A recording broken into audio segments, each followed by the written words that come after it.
Bien-aimés frères et sœurs, nous vous saluons tous ce soir, vous tous qui êtes branchés dans le précieux nom de notre Seigneur et Sauveur Jésus-Christ.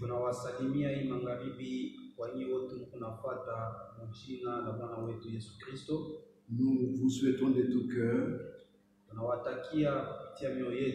une bonne écoute de la parole, de véritables expériences avec le Seigneur, que ce soit encore pour chacun de nous, soit une occasion de communier autour de la parole de Dieu, selon qu'il a dit, rassemble-moi mon peuple. Partout où vous nous suivez, dans notre confinement, dans notre dispersion, que le Seigneur vous bénisse. Je voudrais aujourd'hui que nous puissions commencer par la lecture de la parole.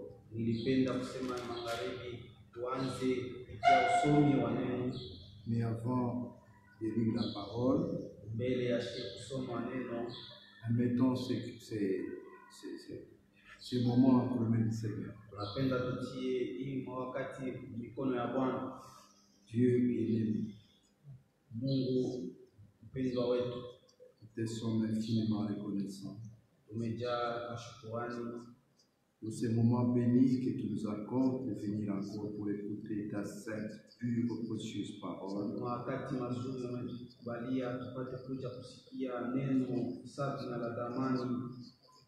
C'est toi qui as dit, rassemble-moi mon peuple, car je veux lui faire entendre mes paroles. Nous sommes réellement ton peuple. Bien que dans le confinement, dans la dispersion,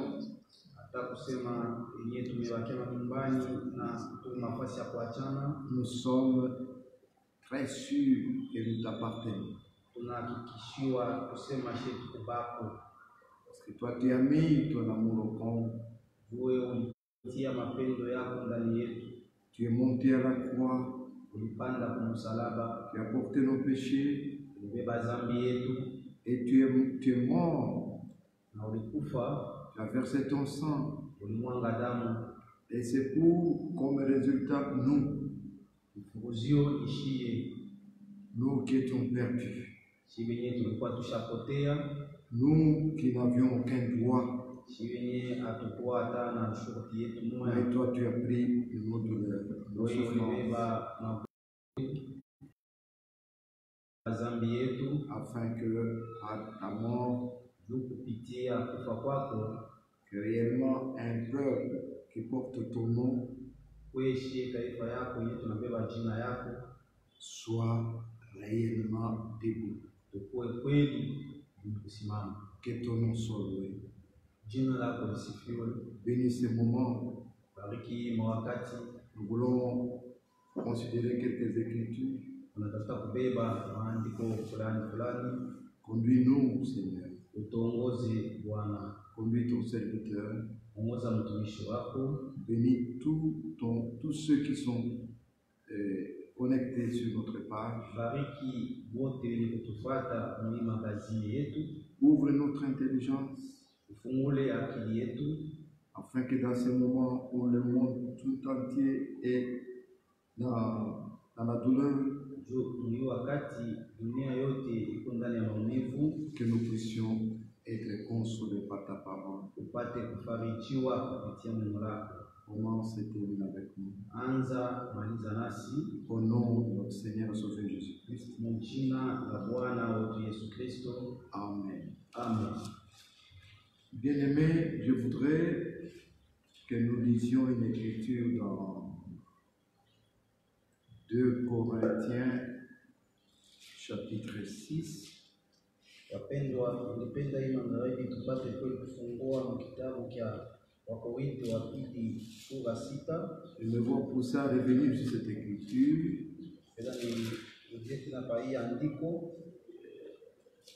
Nous lisons à partir du verset 17.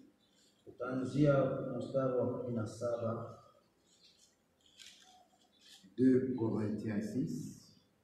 Wakorintho wa pili sura 6. On peut même commencer à partir du verset 14. Tunaweza kuanzia kwa mstari wa 14. C'est un ordre. Hii ni shurti. Ne vous mettez pas avec les infidèles sous un joug étranger. Mmoja na wasioamini ndani ya bongwa moja. Car quel rapport y a-t-il entre la justice et l'iniquité? Kwa kuwa mapatano gani iko katikati ya uwaji na uzalimu? Ou qu'y a-t-il de commun entre la lumière et le ténèbre? Na mapatano gani iko ndani ya nuru na giza? Quel rapport y a-t-il entre Christ et Bélial? Na mapatano gani iko ndani ya Kristo na Beliali? Ou quelle part a le fidèle avec l'infidèle? Na mapatano gani yanaweza kuwa mtu mwenye haki na mwenye asiyokuwa haki?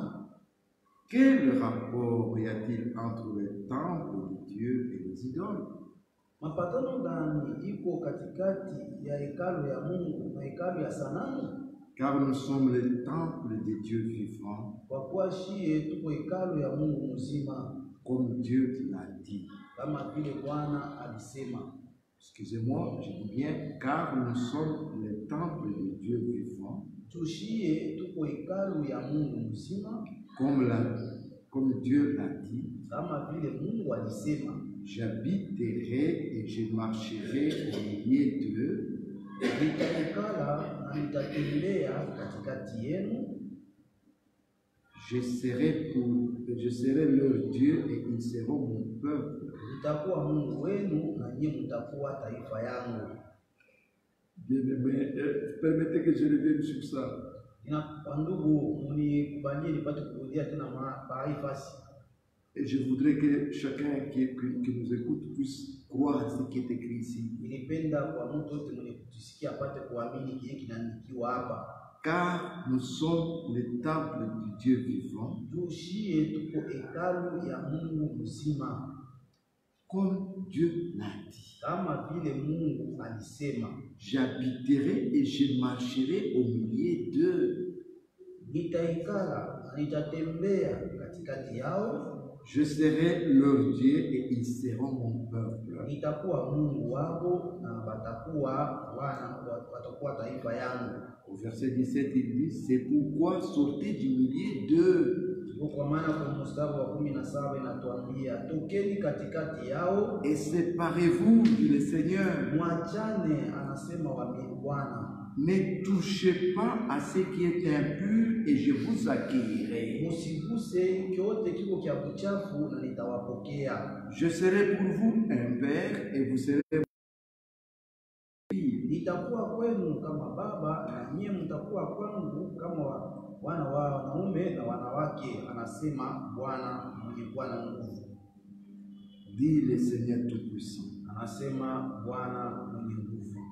Maintenant nous sommes au verset, c'est le premier verset seulement. Tuko kwa mstari wa 7, mstari wa kwanza nasema, ayant donc de telles promesses bien-aimées, benye kuwa na hii malako wapendwa, purifions-nous de toute souillure de la chair et de l'esprit, takaseni kwa uchafu wote wa mwili na wa kiroho, en achevant notre sanctification dans la crainte de Dieu. Kwa kumaliza kwa kutakaswa kupitia woga wa Mungu. Amen. Amen. Bien-aimés, je ne peux pas m'empêcher de le répéter. Wandugu, siwezi kujifunga kisha kuyarudia hii mambo. Une chose est capitale pour tout croyant aujourd'hui. Kitu kimoja kiko kia lazima kwa Mkristo leo, c'est le retour du Seigneur. Ni kurudi kwa Bwana. En rapport avec le retour du Seigneur, Kufuatana na kurudi kwa Bwana, le Seigneur a envoyé un message de séparation. Bwana alituma ujumbe wa kukabulana, Un message de préparation. Ujumbe wa kutayarisha. Nous devons être séparés. Tunapasha kuachana De tout ce qui ne lui appartient. kwa vyote vyenyewe havina vyake. Tout ce qui n'est pas la parole. Yote yenye haina neno. Ça, ce n'est pas notre problème. Ile na maneno yetu shi. Notre problème, c'est la parole. Neno yetu shi ni neno. Écoutez, nous devons nous estimer heureux. Unapasha kujiona watu ya heri. Parce que déjà, quand nous lisions, il dit wakati tunasoma inasemewa qu'il habitera ataikala et marchera au milieu de nous. na atatembea katikati yetu. Voilà. Non. Si nous sommes avec lui, kama tuko pamoja na yeye, notre progrès est réel.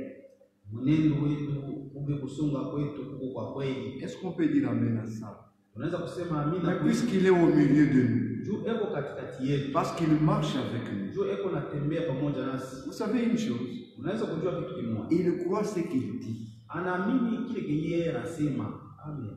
Il croit ce qu'il dit lui-même. S'il est le croyant de sa parole, anaamini kile alisema, juu ni mwaminifu kwa neno lake. Croyons ce qu'il dit. Tuamini kile kenye alisema. Et pour être avec lui, na kuwa pamoja na yeye, il faut que nous soyons pleins dans sa parole. Tunapasha kuwa ile wa neno lake. Amen. Amen. Que nous soyons réellement remplis rien que de sa parole. Tupate kweli kujazwa kwa kweli tu na neno lake. Là, il marchera avec nous. Pale atatembea pamoja na shie. C'est quand nous serons séparés de tout ce qui n'est pas de lui, wakati shie tutaachana kile kyote hakina kyake, que lui sera avec nous. Ye atakuwa pamoja nasi. Que Dieu vous bénisse. Mungu awabariki. Je crois que ces quelques mots, ni kwa ile chache ya neno, suffisent déjà pour que nous puissions introduire l'homme de Dieu. Je sais que vous avez été très nombreux parfois le dimanche à être branchés sur notre page.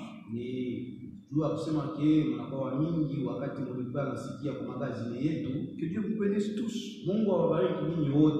Oui, vous avez fait un bon choix.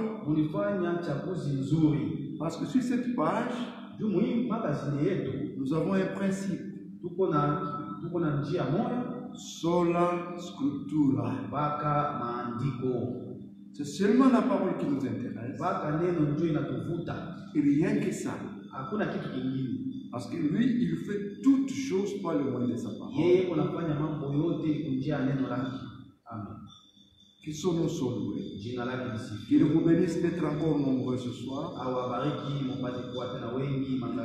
Je suis sûr que le Seigneur va consoler nos cœurs. Déjà, il nous dit, ayant donc de telles promesses, purifions-nous de toute suite.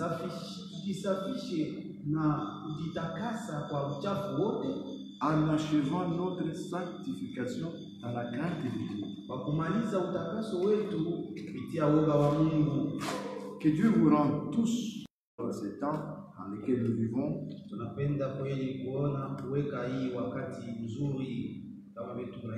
Mon frère, venez, que Dieu vous bénisse. Soyez attentifs.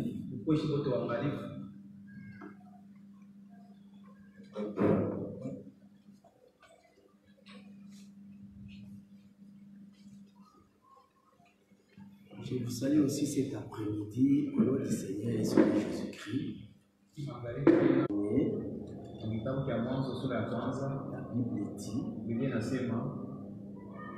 au commencement, Dieu créa les cieux et la terre.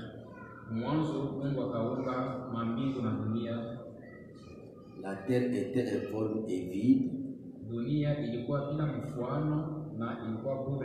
y avait des ténèbres à la surface de l'abîme.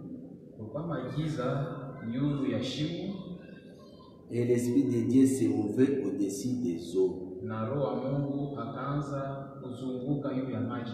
Dieu dit Mungu akasema que la lumière soit, nuru iwe, et la lumière fut. na nuru ikawa. Verset 4. Mstari wa 4, Dieu vit que la lumière était bonne. Mungu akaona ya kwamba nuru ilikuwa mzuri kabisa, Et Dieu sépara la lumière d'avec les ténèbres. na Mungu akachanisha nuru na magiza. Celui qui a toujours séparé, Ni yeye ndio saa yote yako nachanishaka, c'est Dieu. ni yeye Mungu. Mais le diable lui divise. Lakini shetani yeye yeko na Dieu n'aime pas la division, Mungu anakatala, mais Dieu sépare. lakini Mungu yeko nachanisha. Dieu sépara la lumière d'avec les ténèbres. Mungu akachanisha nuru na magiza.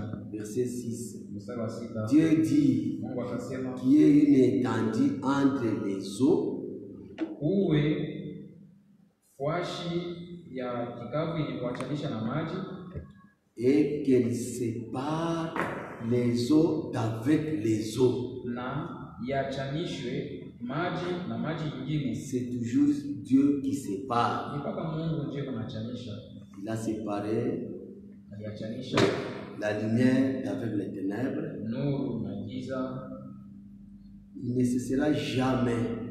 hasta chaka Dieu avait kama appelé Abraham. Mungu alitaka Ibrahimu. C'est Abraham que Dieu a appelé. Ni Mungu ndio alitaka Ibrahimu, Mais Abraham, lui, lakini Ibrahimu a yeye amené avec lui alibeba naye. Genèse chapitre 13. Mwanzo 13, Abraham remonta d'Égypte vers le midi. Abraham akatoka ku Misri akaenda kwa mashariki, Lui, sa yeye femme mkewe et tout ce qui lui appartient. na wale wote vilikuwa baki, Et Lot avec lui. na Lota pamoja naye. C'était l'appel adressé à Abraham. Mwito balitaka ni Ibrahimu, La sortie ne concernait que Abraham. na kutoka kiangalia mpaka Ça Ibrahimu. ne concernait pas Lot. Haikuwa mambo inaangalia Comme Dieu avait vu comme ça, Mungu anasema sasa vile viko je vais opérer quelque chose. nitafanya kitu fulani. Dieu a fait quand ils sont partis avec Lot. Mungu alifanya wakati walienda na Lota. Dieu a multiplié, a béni les troupeaux de Lot Mungu akabariki et les troupeaux zizi d'Abraham ya Lota na zizi ya Ibrahimu, de telle façon qu'il n'y avait pas de place pour que quoi, les serviteurs avec leurs troupeaux pour washi nourrir inakosa leurs. kati ya batumishi juu ya kuchunga mazizi yao. Verset 5. Lot qui voyageait avec Abraham Mstari wa 5, Lota yule anaanza kusafiri na Ibrahimu, avait aussi des brebis, na yeye alikuwa na bakondoo, des bœufs ba ngombe et des tentes. na mahema, Et la contrée était insuffisante pour qu'ils demeurassent ensemble, na fashi ile balikuya ilikuwa kidogo njuu bekele bote fashi moya, car leurs biens étaient si considérables juu mali yabo ilikuwa ya mingi kabisa, qu'ils ne pouvaient demeurer ensemble. haikuwezekani baikale fashi moya. C'est pourquoi il y eut querelle entre les bergers des troupeaux d'Abraham et les bergers des troupeaux de Lot. Njo pale ukawa sasa makokotano kati ya bachungaji ba makondoo ya Ibrahimu na bachungaji ba kondoo ya Lota. Verset 8. Abraham dit à Lot, Mstari wa 8, Ibrahimu akamwambia Lota, qu'il n'y ait point, je te prie, de dispute entre moi et toi, na kusiwe kati yangu na wewe makokotano, ni entre mes bergers et tes bergers, wala makokotano kati ya bachungaji bangu na bachungaji bako, car nous sommes tous frères. juu shibo tuko bandugu. Tous les pays, Inchi mzima n'est-il pas devant toi? haiko mbele yako? Écoutez, sépare-toi donc de moi. Wachane na mie basi. Sépare-toi donc de moi. Wachane basi na mie. Si tu vas à gauche, Ukienda kushoto, j'irai à droite. nitaenda kuume. Si tu vas à droite, Ukiende kuume, j'irai à gauche. nitaenda kushoto. C'est Dieu qui a toujours séparé. Ni Mungu ndiye kunachanishaka saa yote. David, celui-ci Anaona sema huyu a la promesse, iko na malaka, mais l'autre n'a pas la promesse. mwingine Il est en train de suivre. iko nafuata. Et Dieu sait comment il va opérer ça. Mungu anajua namna yeye kufanya ile. Verset 14. Mstari wa 14. Après maintenant la séparation Kisha huko kuachana d'Abraham ya kuachana kwa Ibrahimu avec Lot. na Lota. Verset 14. Mstari wa 14. L'Éternel dit à Abraham, Wa milele akaambia Ibrahimu quand ça, wakati gani? après que Lot se fut séparé de lui, Ni wakati ile Lota anesha kuachana. c'est là que l'Éternel maintenant est venu Ndio parler à Abraham. sasa wa milele alikuja kuambia Ibrahimu. Il a toujours été ainsi. Inakuja mpaka hivi sasa. Après que Lot se fut séparé de lui, Kisha Lota kuachana naye. pourquoi on a dit ça? L'Éternel dit à Abraham, Jua ni wanasema hivi, wa milele akaambia après que Lot se fut séparé de lui, kisha Lota anesha kuachana naye, lève les yeux akainua macho. et du lieu où tu es, Inua macho na pafashi wiko regarde vers le nord na tazama kumagharibi et le midi, na kumashariki vers l'Orient na kukaskazini et l'Occident, na kuasubuhi, car tous les pays que tu vois, juu nchi yote ule unaona je te les donnerai à toi et à ta postérité pour toujours. nitakupatia kayo wewe na uzao yako kwa C'était wote. après la séparation. Ilikuwaka ni nyuma ya kuachana. C'est pourquoi la Bible dit, Njoo pale Biblia inasema, séparez-vous, dit l'Éternel, Biblia inasema mwachane anayesema et je vous accueillerai. na mimi nitakupokea. La promesse est venue Malako ilikuja après que l'autre, kisha Lota, c'est ça, après qu'Abraham, kisha Ibrahimu, c'est ça, oui, oui, fut séparé de l'autre. kisha Ibrahimu kuachana na Lota. C'est là que les bonnes paroles commençaient à tomber Njoo pale avec sasa lui. maneno mema ikaanza kuja, inakuja. Il est toujours le même. Eko paka sawa sawa. Il y a les enfants de la promesse, Huko watoto wa Malako, il y a aussi les ramassis. huko tena na bale wa kufuata. Là, Dieu exige la séparation. Na mwile wakati Nous Mungu devons nous anashusha kuachana, séparer tunapasha de kuachana tout ce qui ne vient pas de Dieu, na vile vyote alitoki kwa Mungu. de tout ce qui ne vient pas de sa parole, Kuachana na vile vyote alitoki kuneno de lake. tout ce qui ne vient pas de son esprit. Kuachana na yote kila kitokee kwa roho yake. Quel rapport? Wanauliza Quel rapport? Comment ça sera Bi entre kutafanyika celui qui craint Dieu kati ya ule et l'autre là unaogopa qui ne craint pas Dieu? na ule asimuogope Ça Mungu. sera toujours des querelles, des querelles, des querelles, des querelles. Mais Dieu lui veut nous Mungu bénir. anapenda kutubariki Et il faut que nous soyons en paix. na tunapasha kuwa Nous msalama. suivons la parole de Dieu en paix. Tunafuata sauti ya Mungu, neno la Nous la Mungu. respectons. Tunaheshimu, Nous donnons la première place à la parole. tunapatia neno nafasi ya kwanza. Là où la parole de Dieu est piétinée. Washile banafunyanga, Là où on dérange l'autorité de la parole. washile banarabisha utawala wa Mungu. Dieu n'est pas là. Mungu ashina bali. Dieu n'est pas là. Mungu haina Dieu, il est Mungu eko là où la parole de Dieu est respectée. washile sauti ya Mungu beko naheshimia. C'est pourquoi il a toujours exigé la séparation. Eko na shurutisha, eko na Séparez-vous, wachana, dit le Seigneur. wachane. Il a toujours séparé, il a toujours séparé. Yeye ndio iko na chanisha saa yote. C'est Dieu, c'est Dieu. Ni Mungu. Il est, avant de te bénir, Jua yeye kutubariki. il faut qu'il y ait d'abord la séparation. Kwanza unapasha kuwa kuachanisha. Il faut qu'il y ait toujours la séparation. Kuachanisha kuwe kwanza. Dieu sépare toujours. Mungu yeye anachanisha saa yote. 1 Roi chapitre 8, Wafalme wa kwanza sura ya 8 verset 51. mstari wa 51 Nous allons lire. tutasoma kule. La Bible dit dans 1 Roi 8, 51, 52. Inasema mu Wafalme wa kwanza mu sura ya 8 mstari ya 51. Car Sababu ils sont ton peuple beko taifa yako et ton héritage. na urithi wako, Et tu les as fait sortir d'Égypte na uliwatosha mu Misri du milieu d'une fournaise de fer katikati ya tanuru ya chuma. Que tes yeux soient ouverts sur la supplication de ton serviteur. Macho yako iwe wazi kwa maombolezo ya mtumishi wako, Et sur la supplication de ton peuple d'Israël. na yule ya maombolezo ya taifa yako ya Israeli, Pour les exaucer juu ya kuwasikia, kuwajibia, en tout ce qu'ils te demanderont. kuwajibia vile vyote watakuomba. Verset 53.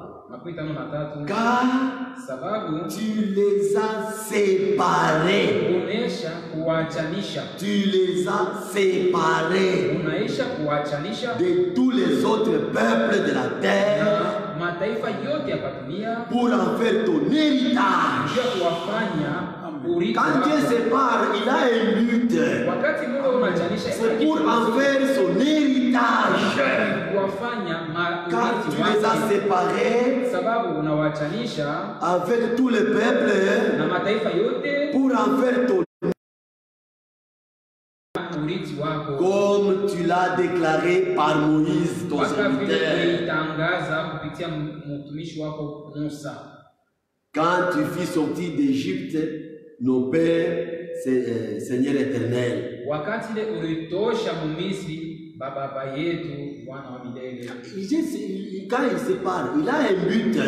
Wakati unaachanisha, unafukuzia kitu fulani, Car tu les as séparés sababu uliwaachanisha de tous les peuples, Non. les autres peuples mataifa yote ingine de la terre ya dunia, pour en faire ton héritage. juu uwafanye urithi wako. C'est toujours Dieu qui sépare, c'est clair. Unaachanisha vitu wazi, C'est lui qui sépare. ni yeye ndio Il unaachanisha. veut là où les gens dérangent la parole. Anapenda C'est mettre avec ceux-là qui Dieu ne veut pas. Il y aura toujours des querelles, il y aura des tiraillements. C'est pourquoi quand Dieu vient, avant que Dieu ne puisse prononcer de bonnes paroles avant, mwanzo yeye kutosha maneno mzuri kuambia na Ibrahimu, Dieu a exigé d'abord la séparation. Mungu anashurutisha kwanza kuachanishwa. Il n'y a pas moyen Hakuna namna de marcher avec quelqu'un ya kutembea na mtu qui ne craint pas Dieu ule asiogope et Mungu, toi tu crains Dieu, na wewe unaogopa Mungu, ça sera impossible. hatawezekana. Dieu exige toujours. Mungu yeko nashurutisha paka Vous n'allez pas marcher. hamtatembea. Amos chapitre 3, Amos 3. Amosa sura ya 3. Amos 3, il est écrit le 20.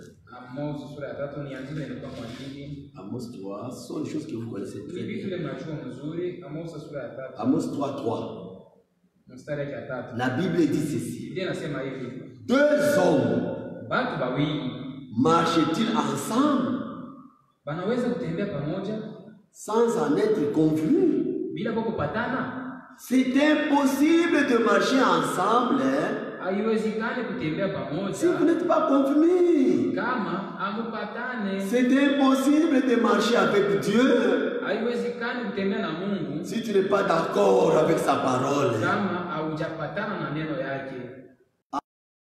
Dieu est d'accord avec sa parole. Unapasha kupatana C'est kwanza pourquoi la Bible dit na yake. deux hommes ne peuvent pas marcher ensemble Ndio kwa maana watu wawili hawawezi sans kutembea arrêter. pamoja. C'est pourquoi Dieu nous exige toujours à son peuple. C'est pas lui. Ndio kwa maana Mungu anashurutisha kwa Il n'y a pas taifa moyen. yake, mwachane mwachane. Celui qui craint Dieu Ule unaogopa Mungu marche avec celui qui ne craint pas Dieu. yeye anatembea na ule ashogope L'autre Mungu. là va l'influencer. Ule mwingine yule atamvuta, Il va le déranger. atamuzuiza. Ouais, là, dans l'Ancien et dans le Nouveau Testament, c'est dans 1 Corinthiens chapitre 15, verset 33. Muagano la kale Tu vas t'habituer à ces mauvaises habitudes. 1 Corinthiens 15, 33. Muagano jipya wa Korinto wa kwanza 1 Corinthiens 15, verset 33. sura ya 15 mstari wa 13. La Bible dit, Biblia inasema hivi: ne vous y trompez pas. Mushijilande mwe wenyewe. Les mauvaises compagnies corrompent les bonnes mœurs. Barafiki babaya beko narabisha mwikalio mzuri. Ça, c'est la Bible qui dit. Hii Oh, Biblia frère, inasema je marche avec l'autre là. hivi. Il a une mauvaise vie. Ule una maisha mbaya. Toi, tu marches. Toi, tu es une fille de Dieu. Wewe mtoto mwanamke. Toi, tu es un enfant de Dieu. Pourquoi tu peux marcher avec celui qui ne craint pas Dieu? Inawezekana je utembee na ule ashongope Non, Mungu. la Bible a raison. Biblia iko na sheria. Dieu a raison. Mungu iko na sheria. Ne vous y trompez pas. Mshidanganye. Les mauvaises compagnies corrompent les bonnes mœurs. Barafiki babaya beko na labisha mwikario mzuri. Ne revenez à vous-même Murudia ndani yenu benyewe comme il est convenable. Sa vile inafai. Et ne péchez point. Na msitende dhambi. Car sababu quelques-uns batu fulani ne connaissent pas Dieu. abamjue Mungu. Je l'ai dit à votre honte. Mimi naisema njua Quelques-uns ne connaissent pas Dieu. batu bengia na bamjue Mungu. Il faut connaître Dieu. Unapasha kumjua Mungu. Quand quelqu'un ne connaît pas Dieu, Wakati mtu il ashimjua sera toujours ballottant. atakuwa na Mais c'est lui qui connaît Dieu. Il connaît sa parole. Il est bien fondé. Quelques-uns ne connaissent pas Dieu. C'est pourquoi on peut te prendre, t'emporter facilement, tu t'emporteras. Puisque tu ne connais pas Dieu. Dans l'Ancien Testament, il y a une écriture qui dit, c'est dans Proverbe 22. Proverbe 22. Toujours, on aborde dans le même sens. Verset 24. Proverbe 22, verset 24, la Bible dit ceci. Ne fréquente pas l'homme colère.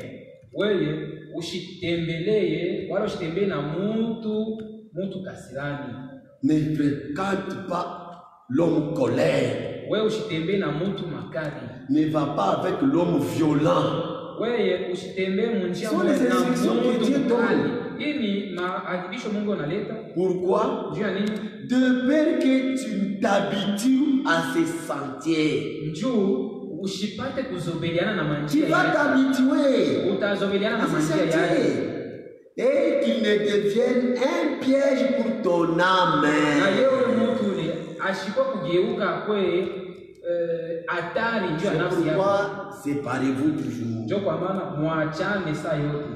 Quelqu'un qui ne respecte pas la parole, ne vit pas la parole, nous devons suivre les instructions du Seigneur. Pour être bénis, nous devons consulter le livre de la vérité. Que Dieu vous bénisse. Ça, c'est pour accompagner ce qu'on nous a lu. C'était dans 1 Corinthiens 6. C'était Corinthiens 6, 2 Corinthiens 6, 14. Corinthiens 6, verset 14. Dieu exige toujours la séparation. Ne vous mettez pas avec les infidèles sous un joug étranger.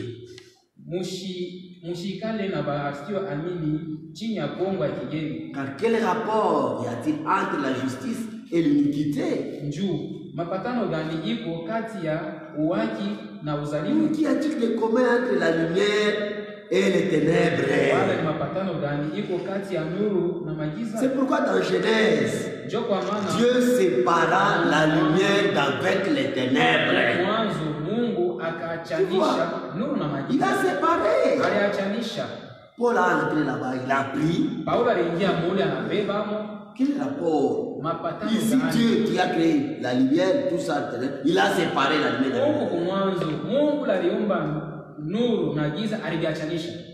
Ou bien tu es lumière, ou bien tu es ténèbres. Quel accord y a-t-il entre Christ et Bélial? Ou quelle part a le fidèle avec l'infidèle? Quel rapport y a-t-il entre le temple de Dieu et les idoles? Car nous sommes le temple du Dieu vivant. Nous sommes le temple du Dieu vivant. Que Dieu vous bénisse. Nous sommes le temple du Dieu vivant. Comme Dieu l'a dit, j'habiterai Mitaikala. Et je marcherai du milieu d'eux. Na nitatembea katikati yao. Je serai leur Dieu. Mitakuwa Mungu wao. Et ils seront mon peuple. Na batakuwa taifa yangu. C'est pourquoi, verset 17, Ndio kwa maana mstari wa 17. sortez du milieu de mon peuple. Katikati yao taifa yangu. Sortez du milieu d'eux Keni katikati et yao. Na séparez-vous, ordonne le Seigneur. anayeagiza Ne touchez pas à ce qui est impie. musiguse kwa kenye kwa kichafu. Et je vous accueillerai. Na mitanipokea. Je vous accueillerai. Mitanipokea. Maintenant là, Na pale je serai pour vous un père. na pale mie mitakuwa baba yenu. Et vous serez pour moi des fils et des filles. Na mwe juu yangu mutakuwa bana na binti. Ordonne le Seigneur Anayeagiza Bwana Tout-Puissant. Mwenyezi. Il est le Dieu de sa parole. Neno lake linakuwaka mpaka hivi. Dieu exige ça. Mungu anashurutisha hii. Aujourd'hui, on voulait parler sur Dieu est l'auteur de toutes choses. Mungu njo mwenye vitu vyote. Il est l'auteur de tout. Yeye ni mwenye kitu chote. Tout ce qui arrive. Vyote vinafika. Le Seigneur est l'auteur. Mungu njo iko na ruhusu. Dans Amos chapitre 3, que vous connaissez très bien. Amos sura ya 3 mnajua mzuri. Amos 3. Amos sura ya 3. Dieu est l'auteur de tout. Mungu ni mwenye mambo yote. Nous devons le craindre. Tunapaswa kumwogopa. Nous devons marcher dans sa parole. Tunapaswa kutembea ndani ya woga wake wa neno lake. Amos chapitre 3. Amos sura ya 3. La Bible dit ceci. Biblia inasema hivi. Amos 3:6. Amos sura ya 3. Sortons de la trompette dans une ville. Banapikaka koche baragumu muji sans que le peuple soit dans l'épouvante. Bila taifa ipate kutetemeka. Arrive-t-il un malheur dans une ville? Kunaweza kufika kwa ole fulani mumuji sans que le Seigneur en soit l'auteur. Bila Bwana awe mwanzishi. Donc c'est Dieu qui est l'auteur. Ni kusema Mungu ndio mwenye mambo. Là, Lamentation chapitre 3. Maombolezo ya Yeremia sura ya 3. Des choses que beaucoup de hommes connaissent. Vitu vile watu wengi wanajua. Dans Lamentation chapitre 3.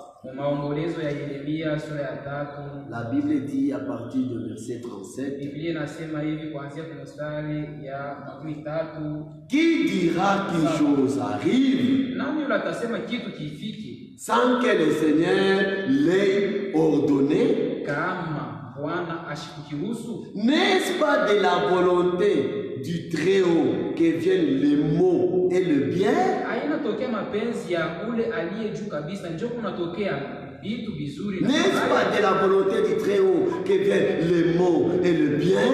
Haina mapenzi ya aliye juu kabisa, ndio kule kunatokea vitu vizuri na vibaya. Le bien pour ceux qui aiment, qui craignent, qui respectent sa parole. Mema ndio habari beko napenda na beko naogopa neno. Le mot pour les pécheurs. Vitu vibaya ole ndio habari batenda zambi. La Bible ajoute, pourquoi l'homme vivant se plaindrait-il? Juu ya nini mtu mwenye kwa mzima eko na mungunika? S'il faut se plaindre, kama unapaswa kunungunika, que chacun se plainde de ses propres péchés. Kila mtu anungunikie mazambi yake pekee. Que chacun se plainde de ses propres péchés. Kila mtu anungunike nje mazambi yake mwenyewe. Recherchons nos voies. Verset 40. Tupate kutafutisha manjia descendons na tuchunguze et retournez à l'Éternel. Retournons à l'Éternel. Nous devons retourner à l'Éternel. Élevons nos cœurs et nos mains vers Dieu qui est au ciel. Nous devons faire ça. Nous devons élever nos cœurs et nos mains vers Dieu qui est au ciel. 42. Nous avons péché. Nous avons été rebelles. tu n'as point pardonné. na haukutusamehe. Tu t'es caché dans ta colère Ulijificha na mkasirani yako et tu nous as poursuivis. na ulitufuata, Tu as tué sans miséricorde. uliua bila rehema, Tu t'es enveloppé d'un nuage ulijifunika na wingu pour fermer accès à la prière. juu ya kufunga ruhusa ya maombi. N'est-ce pas de la volonté du Très-Haut Haiko kwa mapenzi ya que Mungu viennent kabisa. les mots et le bien. Baya na vizuri. Les mots, c'est pour les pécheurs. Baya ni njia batenda zambi. Le bien, Na mema pour ceux qui aiment, ni njia bali qui wanapenda. craignent le Seigneur, qui marchent dans sa parole. Dieu les garde, Dieu les protège. Tunawachunga na anawakinga. Nous devons craindre le Seigneur, Tunapasha kuogopa lui qui est Bwana. l'auteur de tout. Yeye eko mwanzishi wa Dans kila kitu. chaque cas, regardons le Seigneur. Mo kila jambo tumwangalie Chaque Bwana. circonstance, regardons le Mo kila Seigneur. jambo tumtazamie Bwana. Il est le Tout-Puissant. Yeye ni mwenyezi. C'est lui qui dit ça. Ni yeye ndio anasema vile. Maintenant, les gens commencent à dire, tu t'es caché dans ta colère Sema ulijificha mkasirani et tu yako. nous as poursuivis. Na ulitufuata. Tu as tué sans miséricorde. Wewe uliua bila rehema. Tu t'es enveloppé d'un nuage Ulijifunika na wingu pour fermer accès à la prière. juu ya kufunga mlango ya Tu maombi. nous as rendu un objet de mépris et de dédain. Ulitufanya tunakuwa jambo ya haya na ya fezea Au milieu des peuples. kati ya mataifa. Ils ouvrent la bouche contre nous. Leo unafungula kinywa juu ya kutusema.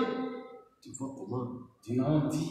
unaona namna Mungu Verset 47. Notre partage a été la terreur et la fosse. 47. Gawanyo yetu ilikuwa tunitetemeka, ilikuwa tunikuongopesha na shimo. Le ravage et la ruine. Ilikuwa hapo tu ni uharibifu na matongo. Maintenant, dans Deutéronome chapitre 32, verset 39, Kumbukumbu la Torati makumi tatu na Deutéronome mbili. 32, 39, Kumbukumbu la Torati makumi tatu na la mbili. Bible dit ceci. Biblia inasema hivi. Deutéronome 32, 39. Kumbukumbu la Torati makumi tatu na mbili. Sachez donc, makumi tatu na tisa. sachez donc que c'est moi Jueni basi ya kwamba ni mimi qui suis Dieu. jo eko Mungu. Il n'y a point de Dieu près de moi. Hakuna hapo Mungu mwingine pembeni Lui-même se yangu. présente. Sachez que Yeye tout le monde, mwenyewe que toute eko la terre anajitambulisha. sache Eko anajitambulisha anasema que c'est moi qui suis dunia Dieu. mzima ijue ya kwamba ni mimi. Il n'y a point de Dieu près de moi. Hakuna tu miungu pembeni yangu. Oh, un grand Dieu et un petit Dieu à côté et un autre église comme puis non, non, c'est moi qui suis Dieu. Il n'y a plus de Dieu à côté Mie de njo moi, Mungu na près pembeni de yangu. moi. Hakuna kamungu kengine C'est pembeni yangu. moi Ni qui mimi fais vivre njo niko nafanya mtu aishi et je fais mourir. na niko nafanya mtu afu. Maintenant ici, Sasa hapo vous craignez quoi? unaogopa Il nini? dit que c'est moi qui fais vivre. Hein? Anasema Et c'est moi ndio qui niko fais nafanya mourir. mtu aishi C'est na mtu pourquoi afu. un homme de Dieu doit être calme. Ndio kwa maana mtu wa Mungu Tu ne anapaswa peux pas kutulia. quitter cette terre Hawezi kutoka pa hii dunia si Dieu n'a pas décidé. kama Mungu ashijaruhusu. Il faut que lui signe. Inapasha yeye asaini. Jésus avait dit Yesu à alisema Jean, kwa Yohana quand Jean l'avait vu, wakati Yohana quand je l'ai vu, j'étais tombé comme mort. Mais il a mis sa main sur moi. na aliweka mkono yake juu yangu na anasema, Il m'a dit, aliniambia moi, je suis l'alpha niko et l'oméga, na Omega, le premier wa kwanza et le dernier. na wa mwisho. J'étais mort. Mimi Maintenant je suis vivant sasa hapa niko au mzima siècle des siècles. makadi na makadi. Je tiens Niko na la clé de la mort mikono yangu et du séjour des morts. na ya fuashi ya C'est bafu. lui qui détient cette clé-là. Yeye ndio na ile fungulo mikono Il yake. fait vivre. Hein? Eko nafanya Il fait mourir. na eko na ua. C'est pourquoi toi sois calme. Ndio kwa maana wewe tulia tu. Tu quitteras la terre Utatoka pa dunia hii si lui n'a pas décidé, hawezi kutoka pa hii dunia kama s'il a un programme avec toi, asiaitika, s'il a toujours un programme avec toi, kama eko na mambo na wewe, tu ne sauras pas, tu ne vas pas quitter. wewe hautawezi kutoka pa hii S'il dunia. a un programme avec toi, Kama eko na matengenezo pamoja na wewe, comme il avait un programme avec Siméon, mpaka alikuwa na mambo na Simeoni. Siméon, une bonne parole est venue à Siméon. Neno mzuri limkalie Siméon, Simeoni, toi tu ne mourras pas wewe hautakufa avant d'avoir vu le salut kama de hujaona Dieu. wokovu ya Mungu. Avec cette parole, Na hii neno, même si la maladie était comment, hata kama magonjwa comme yalikuwa Siméon avait cette parole, même s'il y avait quoi, hata kama kulikuwa nini tatizo, wapi, même si Siméon pouvait se retrouver dans un avion, aliwezi kujikuta munde et l'avion s'écroule, il y a un crash, inaanguka, tout le monde pouvait mourir, mais comme Siméon, lui, sabile Simeoni avait la promesse, alikuwa na malako, il n'y avait pas moyen qu'il hakuweke namna ne ya pouvait pas kufa, mourir. ashikuwezi Même kufa. si les étoiles, comme ce jour-là, on avait vu que les étoiles se tomberont sur la terre, même si l'étoile tombe sur lui, lui ne pouvait pas mourir à cause de la promesse. juu ya malako. C'est comme quand Dieu avait dit à Samuel, Iko sawa vile Mungu wakati va anasema, chez Isaïe, uende kwa Isaya, là, na kule tu vas oindre njoo un roi, utapakala. j'ai choisi un roi. Parmi ces fils-là, il y a un roi. Kati ya watoto yake kule kumsha kuchakula L'homme est allé alienda avec kule l'huile d'onction. na mafuta ya upako, Je viens de la part du Seigneur. nakuja kwa tokea Mungu. Il y a un roi Mungu ananituma hapa kama mfalme parmi tes enfants là. katikati ya watoto yako wanaume. Et on a pris l'autre, l'aîné, c'était pas lui. Wanapitisha On ne peut pas regarder les pères wanasema s'il faut qu'il y ait un roi. C'est kama unapaswa kuwa mfalme ule maana unastahili. c'est celui-ci. Ni huyu. Vit sa corpulence. Kuona Vit maungu comment, yake. c'est celui-ci. Ni huyu tu. L'aîné là, Wa kwanza ule choisi par son père, ule baba yake alichakula. accepté par les prophètes, Nabii anamwichika. mais rejeté par Dieu. Lakini mwenye kukataliwa na Mungu. Les hommes regardent toujours à l'apparence, Watu wanaangalia kama Mungu. mais Dieu regarde dans le cœur. Mungu yeye anaangalia kama Les mmoja. gens regardent, c'est celui-ci. En Watu tout wanaangalia cas, il kama mérite. huyu. Voilà comment lui, quand il parle, voilà comment Dieu a rejeté. Et le Père a regardé, c'est tout ce que j'ai Na basi dit. baba anasema huyu mjoko mwenyewe alikuwa naye anasabu ya kwamba C'est lui que Dieu avait vu. qu'il ule Mungu méritait. yeye alionaka ule astahili. Je dis, amène à tous. Anasema Ce sont wote. ceux-là. Ce sont Hapa njoo ceux-là. wote watoto yako. Non, mais il n'y a pas un autre là. Mtu anauliza hakuna kutana mwingine. Il y a un autre là, il est toujours derrière les brebis. Yeye kupaka nyuma ya bakondoo. Fais-le venir. Umulete hapa. Viens. Banamleta. David est venu là. Hein? David anafika pale. Non, Dieu est bon. Mungu ni mwema. Puisque quand l'homme de Dieu est venu, Wakati ile mtumishi wa Mungu alikuja, sanctifiez-vous. mjitakase. Dieu va choisir parmi vous. Mungu atachakula katika Qui a dit yenu. de se sanctifier? Mungu anawaambia sema Les gens se sont mjitakase. sanctifiés Watu pour qu'ils wanajitakasa soient unis. juu bachakuliwe. Wapi? Malgré les Mali sanctifications. hata utakaso yako Mais il y a pas. Non, il y a. Hakuna mwingine yeye kwa Fais-le venir. On a fait venir. wanamuleta pale. David qui n'avait pas suivi même la notion de la sanctification, Daudi ashifuataka tu mafundisho ya il utakaso, sentait la brousse alikuwa na munga pori quoi, la saleté là de la brousse. na ile mabuchafu ya banyama Les mpori. déchets là, il vient avec. Na munga ile mabuchafu ya banyama mpori. Il venait chez eux. Il y a des gens chez nous. Kuko batu kwetu. Il y a une fête. Kwetu kuko karamu vya nini? Ils sont là-bas. Ils voulaient maintenant aller là-bas. Alipenda Quand David a. Voilà le roi là. pale Il wanaingia. a été ouais comme ça. Alimpakana paka vile. Dieu ne regarde pas l'apparence. Mungu yashangalia yake kumacho Dieu regarde dans le cœur. Mungu anaangalia moyo. Mais les hommes regardent à l'apparence. Beko Ils regardent à l'apparence, ils voient c'est aussi mérite. Non, non. Dieu lui ne voit pas ça. Sema huyu anastahili. Mungu ashangalie kwa hili. On a dit Dieu est le tête de tout. Tulisoma hapa sema Mungu ni mwanzishi wa kila Une kitu. chose ne peut pas arriver Hakuna kitu kinaweza sans kufika que Dieu en soit l'auteur. kama Mungu C'est lui qui fait vivre. aliruhusu. Yeye ndio iko nafanya mtu aishi. C'est lui qui fait vivre. Yeye ndio anafanya mtu C'est aishi. ça qu'on a dit. Je fais vivre et je fais Niko mourir. nafanya mtu aishi na mtu afe. Ça c'est 1 Samuel, ajoute encore 1 Samuel Hii ni chapitre Samueli wa kwanza, 1 Samuel chapitre 2 verset 6, on va pour ajouter. Samueli wa kwanza sura ya 2 Dieu mstari wa est l'auteur 6. de tout. Mungu ndio mwenye mambo ya kila kitu. Il y a les gens qui s'embrouillent dans des familles. Kama kuko batu biko navuruka majamaa, Quand quelqu'un ne connaît pas la parole, wakati mtu il ashindwe est toujours neno, agité, embrouillé. iko navurukwa saa yote. 1 Samuel chapitre 2, Samueli wa kwanza sura ya nous allons commencer à 2 partir du verset 6. mstari wa 6. La Bible dit ceci. Biblia inasema hivi: L'Éternel wa milele fait mourir wa milele eko nafanya et il fait vivre. mutu afwe na mutu aishi, Il fait descendre au séjour des morts eko nashusha mashiku ya bafu et il en fait remonter. na eko natosha mote na batu mashiku. L'Éternel Wa milele appauvrit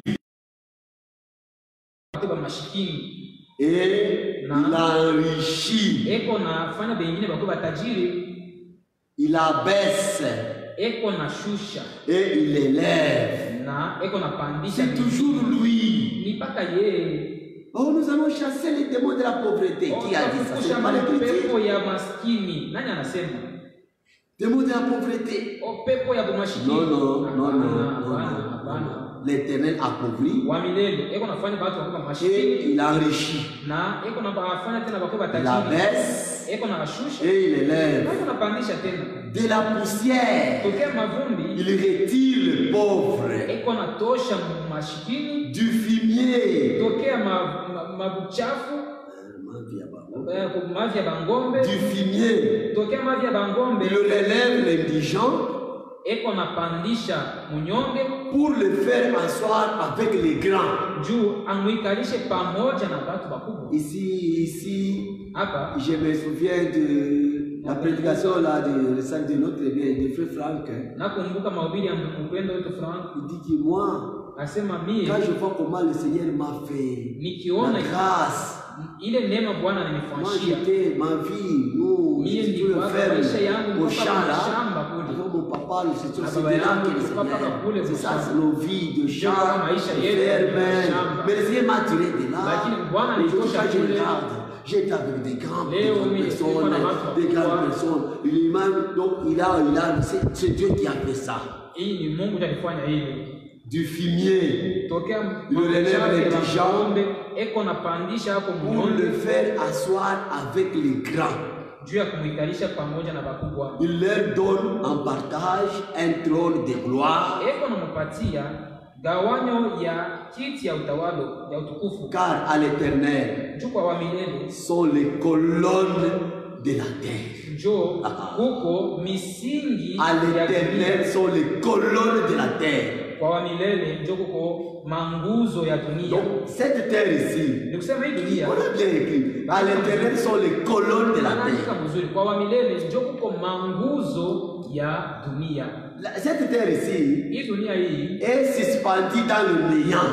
banesha kuishimamisha mumpepo. La terre sur qui nous sommes, elle est suspendue dans le néant. Dunia hapa shetu iko hapa iko mumpepo. La Bible dit, Biblia inasema il soutient chaque chose. eko nategemea kila kitu, Il soutient toutes choses kila kitu par sa anakitegemea parole puissante. kupitia neno yake ya La kweli. terre est dans le vide, Sauti yake mais iko- soutenue dunia par la hii parole. iko mumpepo, lakini yenye kutegemewa na neno. On a très bien, car à l'Éternel sont les colonnes de la terre. Banaandika mzuri, wanasema kwa wa milele njo kuko manguzo ya dunia. Et dans le vide, elle est dans le vide, dans le vide, dans le vide. Muwazi Gardons la page. Allons dans Job chapitre 26, hii verset karatasi, 7. Job 26, verset 7. tuende mu Ayubu 26 mstari wa 17. Job 26, verset 7. Ayubu 26 mstari wa 17. La Bible dit ceci. Biblia inasema hivi: Il étend le septentrion sur le vide. eko na nyorosha magharibi mumpepo. Il étend le septentrion sur le vide. Eko na nyosha magharibi mumpepo. Il ne suspend la terre sur le néant. Le néant. La terre est sur le néant. C'est la Bible. Et sur le néant. Comme la terre est sur le néant, il a fait le soleil. Le soleil qui tourne très bien la terre. La terre est dans le vide sur le néant. Le soleil quitte le matin, ça quitte l'est. Vers le soir, l'ouest, ça tourne la terre, ça revient. La terre est sur le néant. Elle n'est pas dit sur le néant, mais soutenue par la parole de Dieu. Il est le Dieu de sa parole. Un Dieu fort. C'est le Dieu qu'il faut croire. Il faut croire en un Dieu pareil. Il suspend la terre sur le néant. Sur le néant. Il étend le septentrion sur le vide. Craignons ce Dieu ici. C'est lui l'auteur de tout. Rentrons dans 1 Samuel, notre chapitre 2 là. Car à l'Éternel sont les colonnes de la terre. Et c'est sur elle qu'il a posé le monde. Il gardera ses pas et il gardera les pas de ses bien-aimés. L'Éternel gardera les pas de ses bien-aimés. Même les méchants seront anéantis dans les ténèbres. Qui dira que quelque chose arrive sans que le Seigneur l'ait ordonné? C'est les éternels qui viennent le mot et le bien. Le bien pour ses bien-aimés. Les mots pour les méchants. Verset 9 dit, il gardera les pas de ses bien-aimés. Mais les méchants seront anéantis dans les ténèbres. Car l'homme ne triomphera point par sa force. L'homme ne triomphera. Vous avez vu vous-même les pays puissants, les nations puissantes devant Corona aujourd'hui sont sans force. Mais celui qui a la solution de tout ça, c'est le Seigneur. Notre Dieu a la solution. Jésus est la solution. La solution. Nous avons un Dieu fort. C'est lui qui nous pardonne de toutes nos iniquités et qui nous guérit de toutes nos maladies. Oh, ça, on ne cessera jamais de dire ça. Dans l'Ancien Testament, déjà, il avait dit dans Exode 15, 26, je crois, je suis l'Éternel, votre médecin. Il est l'Éternel, notre médecin. C'est ça, il est notre médecin. Les mots pour c'est là qui pour les méchants. Et le bien pour ses bien-aimés. Ça c'est la Bible. Ça c'est la Bible. C'est la Bible. C'est la Bible. Exode chapitre 15. Exode 15. Verset 26, je crois. La Bible dit ceci. Il dit, si tu écoutes attentivement la voix de l'Éternel ton Dieu, si tu fais ce qui est droit à ses yeux, si tu prêtes l'oreille à ses commandements, et si tu observes toutes ses lois, je ne te frapperai d'aucune maladie dont j'ai frappé les Égyptiens. Sitakupikaka na malaria hata moja ile ambayo nilipikaka na watoto. C'est déjà. C'est déjà. Ni tangia dans l'Ancien Testament, quand Israël sortait de l'Égypte, quand il sortait déjà de l'Égypte, les bonnes paroles ont commencé à tomber. Je ne te frapperai d'aucune des maladies dont j'ai frappé les Égyptiens.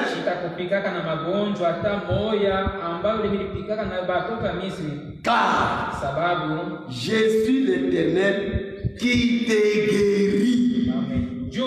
Ce sont des bonnes paroles. Juste après la séparation, tu as de bonnes paroles. Si tu fais ça, si tu marches, si tu suis mes lois, mes ordonnances, moi Dieu, je ne te frapperai point des maladies dont j'ai frappé les Égyptiens. Car je suis l'Éternel, ton médecin, qui te guérit. Oui, c'est lui qui est l'auteur. C'est lui. Mais les bonnes choses pour ses enfants, c'est bien aimé, les mots, les méchants. Il est un Dieu fort. C'est lui qui est l'auteur de tout. Si, quand quelqu'un connaît ça, il va dire toutes choses pour un enfant de Dieu. Quand une situation lui arrive, il regarde, il vérifie d'abord sa vie par rapport à la parole de Dieu. Il regarde, il n'y a pas de problème. Mais puisqu'il y a des choses qui nous attirent aussi les malheurs, la vie de péché. Dieu n'aime pas une vie de péché. Là, ça Dieu n'aime pas. Et Dieu n'exauce jamais les pécheurs. Dieu n'exauce jamais les pécheurs. Jean chapitre 9, verset 31. Ça c'est Jean chapitre 9. Jean 9, 31. La Bible dit ceci. Jean 9. Verset 31. Jean 9, verset 31. La Bible dit. Ça c'était la conversation entre l'aveugle né que Jésus avait donné les yeux. Et les pharisiens.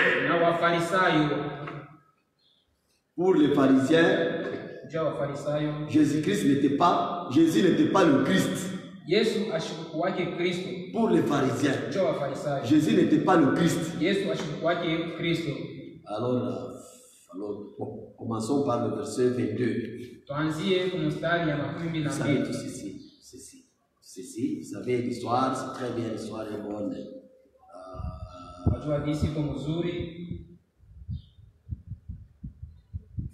Ok. Allons. Ok, verset 22.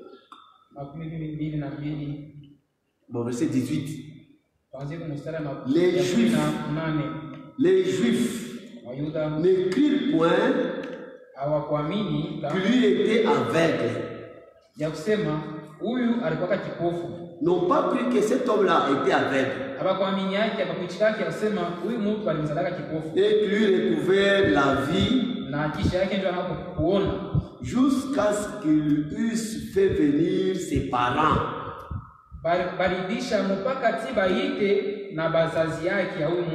Et les interrogèrent disant, n'est-ce pas là votre fils que vous dites être né aveugle? Et comment donc va-t-il maintenant? Ses parents répondirent, bazazi yake wakajibu, nous savons que c'est notre fils shetu tunajua sema huyu ni mtoto wetu mwanaume et qu'il est né aveugle. na tulimzalaka kipofu. Mais comment il voit maintenant? Na kumambo ile naangalia vile anaanza kuona Où sasa, il a ouvert les yeux? wala nani alimfungura macho? C'est ce que nous le savons. Ila tujue, Interrogez-le lui-même. mumuulize yeye mwenyewe. Il a de l'âge. Il Ashakukomea, parlera de lui, de ce qui le concerne. ashakuwa mtu mkubwa, Ses atasema mambo yake parents mwenyewe. ont fait la politique ici. Bazazi yake balifanya Ils craignaient quelque siasa, chose, ils savaient déjà la position des Juifs. balikuwa bashakujua msimamo ya Bayuda. Ses parents disent, Bazazi yake wanasema, dire cela bakasema vile parce qu'ils craignaient les Juifs. banaanza kuongopa Bayuda, Car juu les Juifs Bayuda étaient déjà convenus que balikuwa bashakupatana kusema, les Juifs étaient déjà convenus. balikuwa bashakupatana kwamba Que ya kwamba si quelqu'un reconnaissait Jésus pour le Christ, kama tu mtu fulani anatambua kwamba Yesu ni Kristo, il serait exclu de la synagogue. yeye batamfungusha mkanisa. C'est pourquoi ses parents disent, Ndio kama il a de l'âge. Et l'interrogez lui-même. Asha kama mtu mkubwa, muulize yeye mwenyewe. Maintenant les pharisiens appelèrent une seconde fois l'homme Ndio Wafarisayo bakamuita tena ule mtu mara ya qui pili. avait été aveugle. Ule mtu alikuwa kipofu, banamuita tena. Et il lui dit, Bakamwambia, donne gloire à Dieu. wewe Donne peleka gloire à kwa Dieu. Mungu. Nous savons que cet homme est un pécheur. Ni mtenda dhambi. Nous savons que cet homme est un pécheur. Tunasema huyu mtu ni mtenda dhambi. Il répondit, Akajibu, s'il est pécheur, kama huyu mtu ni mtenda dhambi, je ne sais. mimi sijui longo hilo. Je sais une chose, Mimi najua tu kitu c'est kimoja. que j'ai été aveugle Ni ya kusema mimi ndio kwa kipofu. et maintenant je Na vois. hapa sasa hivi niko naona. Il lui dit, Bakamwambia, que t'a-t-il fait? alikufanya nini? Comment t'a-t-il ouvert les yeux? Alikufungua macho je? Il lui répondit, je vous l'ai déjà dit. Kisha kuniambia yo. Et vous n'avez pas écouté. Nije mkushikie. Pourquoi voulez-vous l'entendre encore? Unapenda niambie tena muishikie? Voulez-vous aussi devenir ses disciples? Na mweni. Kumbe mnapenda vile mkiwa wanafunzi yake? Il est nigérien. Ndio banamchambula Il pale. dit, Banamwambia sema, c'est toi. ni wewe. Ici, ce sont les hommes religieux. Hein? Ndio hapa ni batu ya dini. C'est toi Ni wewe. qui est son disciple. Wewe ndio Nous sommes disciples de Moïse. Ça, c'est encore une erreur. Hii tena ndio kosa kabisa. Nous sommes disciples de Moïse. Shetu bafuasi ba Vous êtes Musa. disciples de Moïse. Moko bafuasi ba Musa. Mais Moïse, lui, là, Ye ule Musa avait parlé de lui. alisema njoo yake. Oui, oui. Moïse avait parlé de lui, de cet homme Jésus. Musa alisema njoo huyu mtu Yesu. Nous sommes disciples. Gardons la page. Nous allons retourner. Tuchunge mbele pa ifa. Alors, dans Jean chapitre 5, Tuende ku Yohana sura ya 5. nous sommes disciples de Moïse. Oh shetu bafuasi ba Allons Musa. à Jean chapitre 5. Yohana sura ya 5. Allons dans Jean chapitre 5. Yohana sura ya 5. Là où il est écrit, Kule panaandika le problème de Moïse. mambo ya Musa. Ah, ok. Jean chapitre 5. Yohana sura ya 5. Ici, Jésus leur dit ceci. Hapa Yesu anamwambia hivi.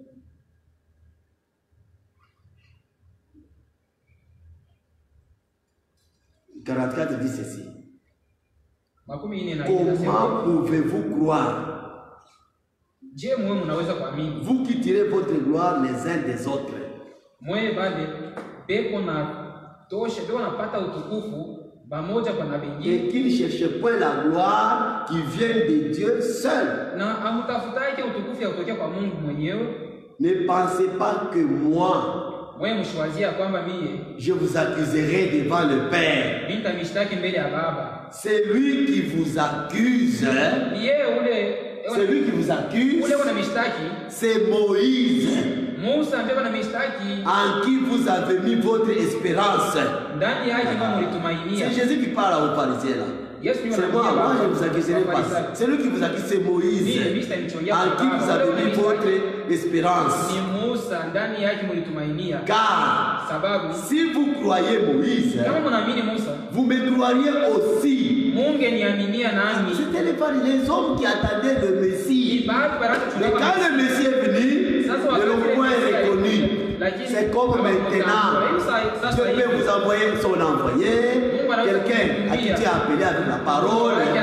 Bon, les gens agissent de la même manière comme les pharisiens. Car si vous croyez Moïse, vous me croiriez aussi. Pourquoi? Parce qu'il a écrit de moi.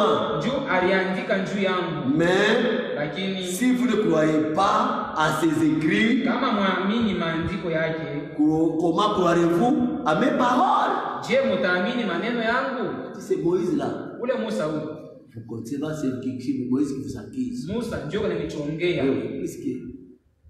Vous avez mis ça.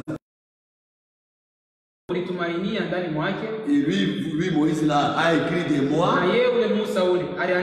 Si vous avez bien suivi Moïse, vous viendrez à c'est Moïse là que vous dites que nous sommes de Moïse. Il a écrit de moi. Dieu vous suscitera un prophète. Vous l'écouterez. Celui qui l'écoutera sera retranché. C'est ici que tout le monde dit. Oh.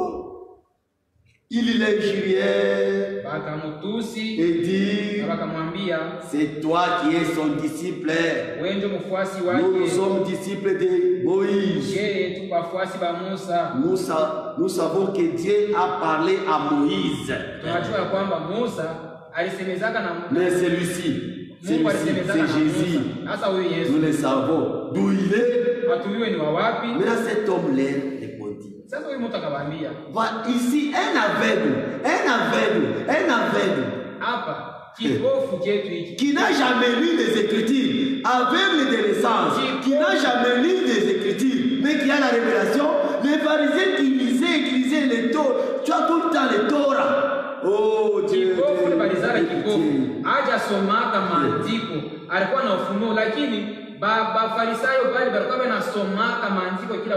mais le pharisien et l'aveugle là,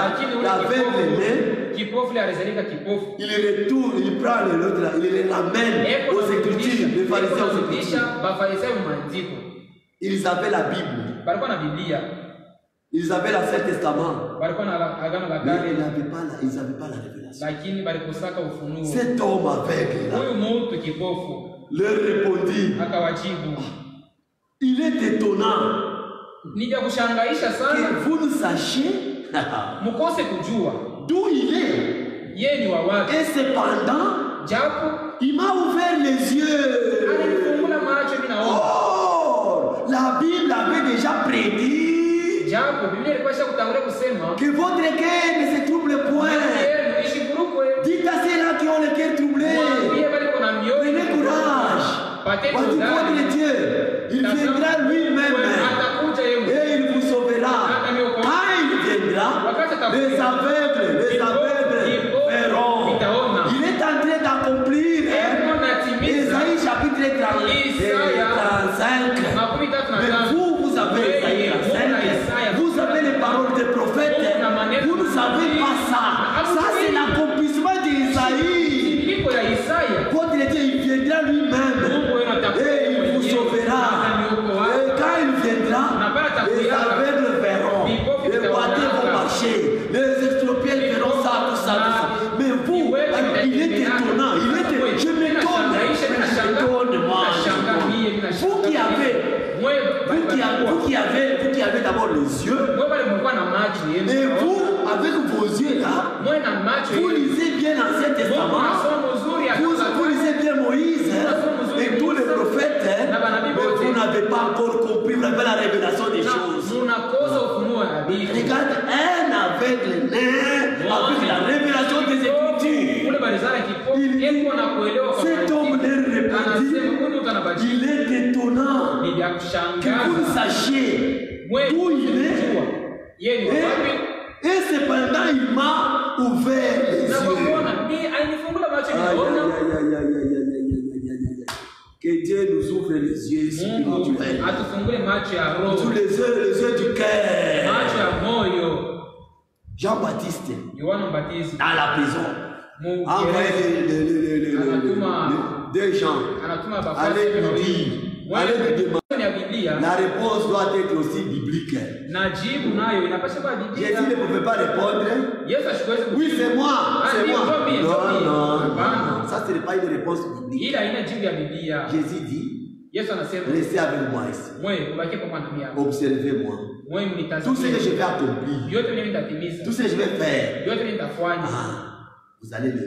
Vous irez Mtenda le- kumwambia C'est que vous allez entendre Bien, et utashikia. c'est que vous allez voir. na pia mtaona. Qu'est-ce qu'ils s'étonnent? Hasa watu wanaona wanashangaa. Il est étonnant que vous le sachiez Ya mshangao d'où il est. yeye ni Et wa wapi? cependant, il m'a ouvert les yeux. Na japo alifungula Voilà le macho. verset 31. Sasa Nous savons tunajua que Dieu Ya kwamba Mungu n'exauce point le péché. ashijibu yake batenda Ça, zambi. c'est la verbe qui commence à prendre. Les gens, Hii les connaisseurs de la Bible, ndio les anaanza connaisseurs de kuambia Torah. wale bakujua Biblia bali. Anaanza kuambia Et qui avait les yeux avec tout ça, encore les chefs de synagogue, encore les chefs walikuwa de naonaka na hii maneno yote bakuwa wa makanisa. Mais lui avec. Yeye kipofu. Ah non, non. Dieu lui a donné deux yeux. Mungu alimpatia macho mbili. Dieu lui a donné deux yeux. Mungu alimpatia kuona mara mbili. Les yeux, d'abord naturels, kuona kwa et kimwili. encore les yeux du cœur. Tena na kuona kwa Il a vu moyo. deux fois. Aliona mara mbili.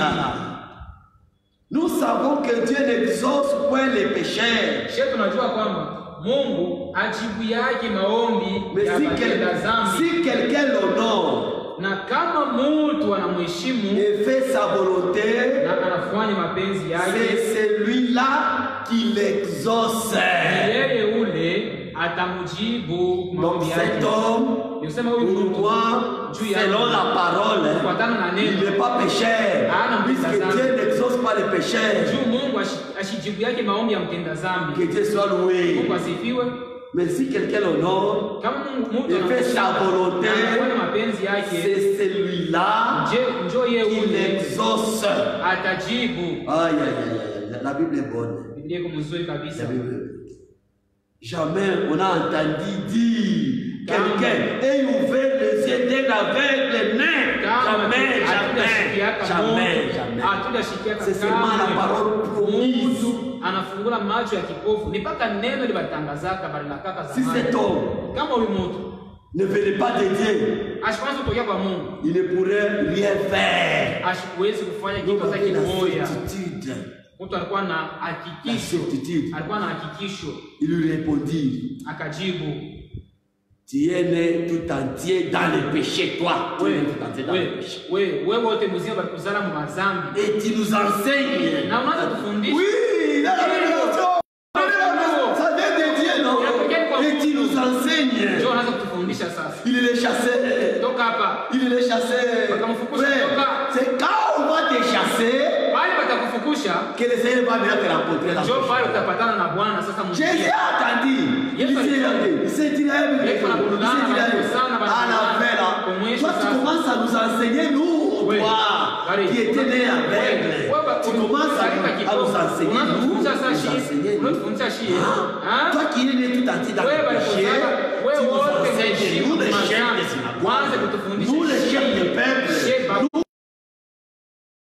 nous les architectes, toi avec les nez, des naissances, tu nous donnes des leçons là. La parole de Dieu. Même si cette parole sort de la bouche d'un petit, là, un petit. Si c'est la parole de Dieu, craignez c'est Dieu qui te parle par cet homme-là. Il ne faut pas regarder l'apparence. Il ne faut pas regarder non.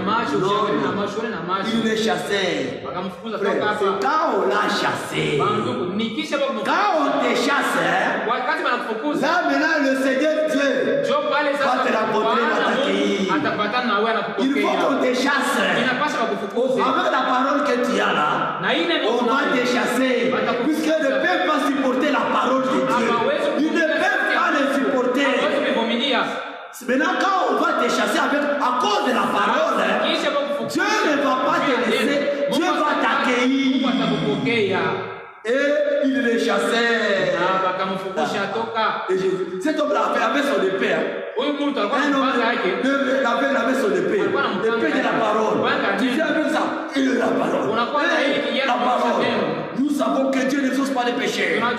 Et si ce sont ceux qui ont été péchés, il allait rien faire. C'est Dieu qui est avec lui. Il Dieu qui avait dit. Dites à ceux qui ont le cœur troublé. Moi, je viendrai moi-même. Voilà, les choses qui vont m'accompagner. Ça. Moi, tu nous enseignes. Il le chassait. Après. Voilà. 35. Jésus a pris. Jésus a pris. Qu'il avait chassé. Jésus a pris qu'il avait chassé. Il a rencontré. Il lui dit, crois-tu au Fils de Dieu? Crois-tu au Fils de Dieu? Il répondit, ils sont d'accord son épée. Alors cet homme-là, il était sérieux avec la parole. Ils sont l'épée. Il répondit, qui est-il? Seigneur, on veut que je croie en lui.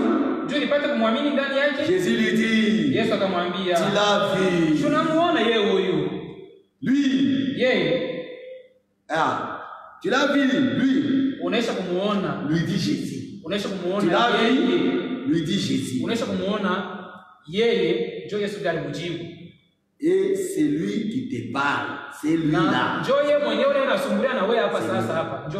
Il dit, je crois. Seigneur. Et il se prosterna devant lui. Puis Jésus dit, je suis venu dans ce monde pour un jugement. Pour que ceux qui ne voient point voient. Et que ceux qui voient deviennent aveugles. Quelques pharisiens qui étaient avec lui et entendaient ses paroles lui disent, nous aussi, nous sommes aveugles. Nous aussi, nous avons des états, nous sommes aveugles. C'est ça. Jésus leur dit, si vous étiez aveugle, vous n'aurez pas de péché. Vous n'auriez pas de péché. Mais maintenant vous dites, nous voyons, c'est pour cela que votre péché subsiste. Que Dieu soit loué. Nous accorde la révélation, nous donne les yeux pour voir. A vu deux fois. A vu d'abord les yeux, la nature, et encore les yeux du cœur. A bien compris avec la révélation, qui automatiquement commençait même à enseigner les connaisseurs. De la loi. Moïse. Nous sommes de Moïse. Si vous étiez de Moïse, c'est pas Moïse qui va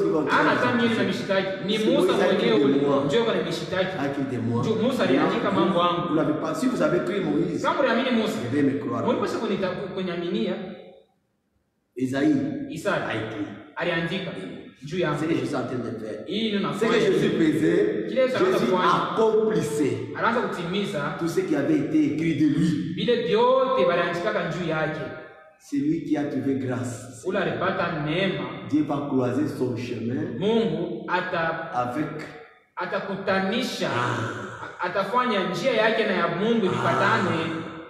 Que le Seigneur nous donne les yeux du cœur Bwana atupatie macho ya roho pour comprendre. ya moyo juu Sinon, tupate ce sera pas kuelewa. longtemps, pas longtemps. Kama ila vile utaanza kupemba na ukampepa ya bongo na né, pepa na un aveugle né. kama huyu kipofu alizalika na mpofu Bwana, Dieu lui donne les yeux. Mungu anampatia kuona macho ya roho. Avec tout ça, Na hiyo il comprend les Écritures. yeye anaelewa maandiko, commence même à enseigner, à donner. anaanza na kufundisha kwa Wafarisayo. Tu es aveugle, même péché, même tout à tes péchés, tu wewe peux les faire. balizala kipofu Et mwazazi, cette grâce hii neema sera accordée à cet aveugle.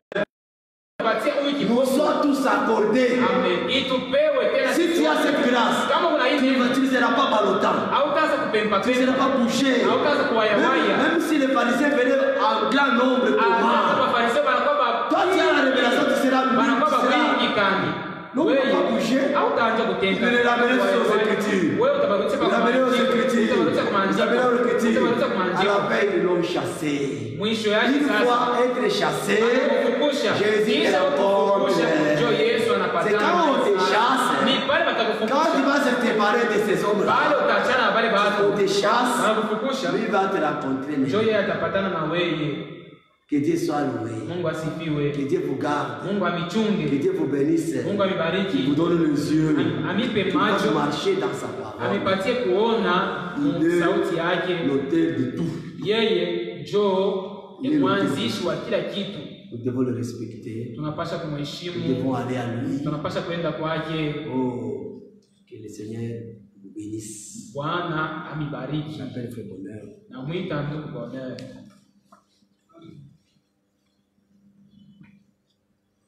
Est-ce qu'on peut dire Amen à cette parole? Dieu vous bénisse partout où vous suivez. Mungu awabariki fasi yote yenye mmefuata hii. Le Seigneur a parlé. Bwana amesema Nous devons aussi vous parler. na sisi tunapenda Au tusubiri retour, naye kwa kurudia. remercions le Seigneur. Tushukuru Mungu. Bien-aimé, Wote sont infiniment reconnaissants pour ça, Jésus-Christ. Seigneur, tes paroles ne sortent jamais de ta bouche en vain. Car tu ouvres ta bouche pour parler, Seigneur, c'est en connaissance de cause.